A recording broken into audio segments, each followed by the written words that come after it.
తల్లి 2019లో కరెక్ట్ గా 21 రోజుల ముందర నేను మంగళగిరి అభ్యర్థిగా మీ ముందర నుంచున్నా. ఆనాడు వాస్తవంగా మీరు ఎదుర్కొన్న సమస్యలు నేను తెలుసుకోలేకపోయా. అదేవిధంగా నేనేంటో మీకు అర్థమవలేదు. ఎన్నికలు అయిపోయినాయి. 5350 ఓట్లతో నేను ఓడిపోయాను తల్లి. ఓడిపోయిన దగ్గర నుంచి నేను వదిలిపెట్టలేదు తల్లి నియోజకవర్గాన్ని. గతంలో ఎవరిని ఓడిపోతే వెళ్ళిపోయేవారు, పనిచేసేవారు కాదు. అలాంటిది నేను ఓటమి చెందినా కూడా మంగళగిరిలోనే ఉన్నా. మంగళగిరి ప్రజలకి నేను సేవ్ చేసిన తల్లి.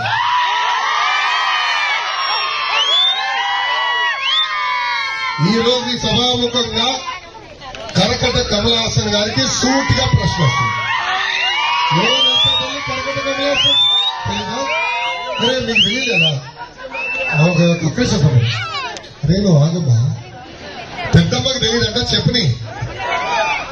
అమ్మా బాలబాబు గారు తెలుసు కదా, పవన్ అన్నా తెలుసు కదా, వాళ్ళిద్దరు కదా అద్భుతం నటుడు ఉన్నాడు. అతని పేరు కరకట్ట కమలాసన్. మన నియోజకవర్గం శాసనసభ్యుడు ఆల రామకృష్ణారెడ్డి గారు. ఆయన ఎంత అద్భుతంగా నటిస్తాడంటే 6 నెలల క్రితం నేను రాజీనామా చేస్తున్నా, ముఖ్యమంత్రి గారు అనేక హామీలు ఇచ్చాడు నియోజకవర్గానికి, ఏ ఒక్క హామీ నిలబెట్టుకోలేదని చెప్పినాడు. ఆనాడు ఆయనే చెప్పారు నన్ను మంత్రి చేస్తానని చేయలేదన్నాడు. నియోజకవర్గానికి 2,000 కోట్ల రూపాయలు ప్రతి సంవత్సరం ఖర్చు పెట్టి అభివృద్ధి చేస్తానని ముఖ్యమంత్రి గారు చేయలేదన్నారు.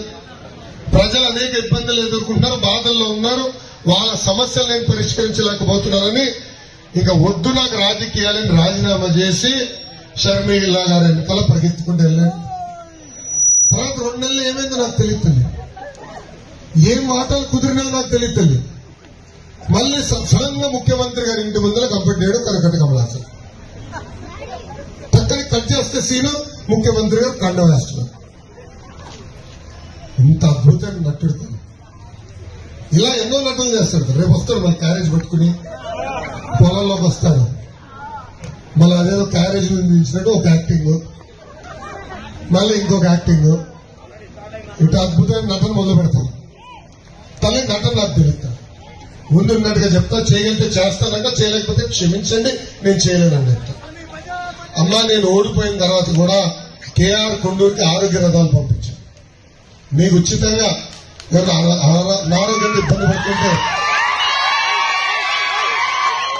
ఊర్లో ఎవరైనా అనారోగ్యంతో ఇబ్బంది పడుతుంటే వాళ్ళకి ఉచితంగా మందు బిల్లు మనం అందించాం.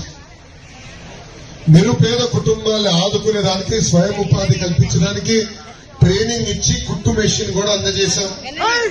నిరుపేద కుటుంబాలకి తోపుడు బండ్లు అందజేశాం. నాకు తెలిసినంత వరకు దాదాపు 70 కుటుంబాలని ప్రతిపక్షంలో ఉంటూ ఆరోగ్య రథం కాకుండా ఆదుకుంటాం జరుగుతుంది. అదే గాని మీరు నన్ను ఆశీర్వదించి దీవించి భారీ మెజార్టీతో శాసనసభ పంపిస్తే నియోజకవర్గం రూపురేఖలు మార్చే బాధ్యత నేను తీసుకుంటాను.